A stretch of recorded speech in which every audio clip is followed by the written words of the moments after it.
and I lived on Fillmore Avenue. Shit, I almost fell for the explanation myself.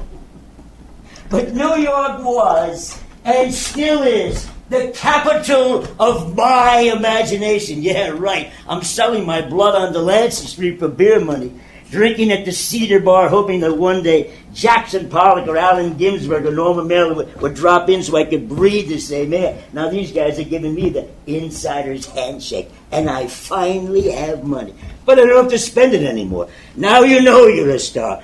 New York is Everest, and I sunk my flag in the summit. If you're going to get your ass kissed, there's no better place. And boredom is never an option. The city sleeps, but I don't. You see what I'm saying?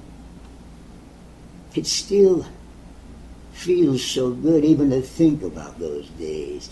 That's how you know it was real.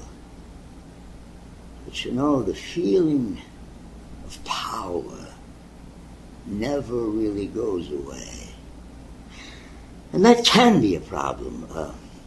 Where was I? Oh, The Exorcist, there we go. At one of the 900 performances of Championship, was the film director William Friedkin. Guy made the French Connection. He's casting a role as a Jesuit priest in his new movie, and he just happened to read in my bio that I was taught by the Jesuit at the University of Scranton. Like I said, he just said, "You look like a Jesuit. For Hollywood-type money, I would just look like the fucking Dalai Lama."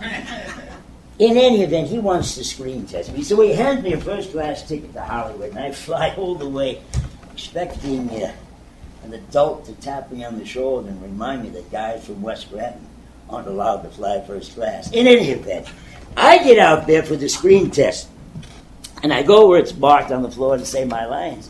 I mean, I'm from the theater. What the fuck do I know about hitting the mark? Fucking movies, the theater.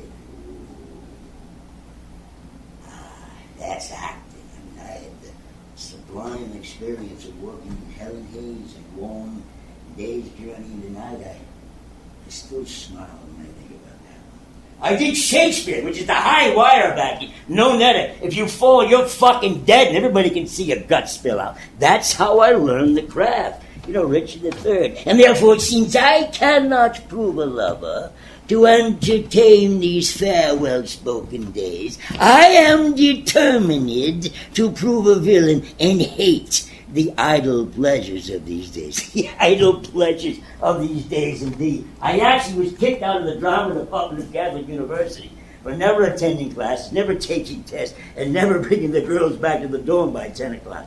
But I learned on stage, on the boards. You don't learn theater in the classroom. But this movie thing is a whole new animal. I mean, on stage you've got to project to the guy in the last row, keep the intensity going for an hour or more. Now it's 2 minutes at a time. They break for lunch. They don't like the left side of your face. They turn you around. You do 19 more takes. There's a camera in your nose, and you say your lines like you're talking on the telephone. I did what they told me. And as I'm walking out of the screen test, wiping the pee off my leg, there's Ryan O'Neal and Jack Nicholson in the lobby. I felt like the fucking paper boy. In any event, I flew home coach this time. They'll get you out there, but then you're on your own. But you know, it has been the mysteries of my existence, how I even got that role. I mean, Friedkin said later he didn't want to star in the role. He wanted the movie to be a star. Nicholson would never let them puke pea soup in his face. Now, during rehearsals, the stuff actually hit me in the chest. But when we were filming, Friedkin never told me. He told me to drill me between the eyes. I can still smell it. Hopefully, this will get rid of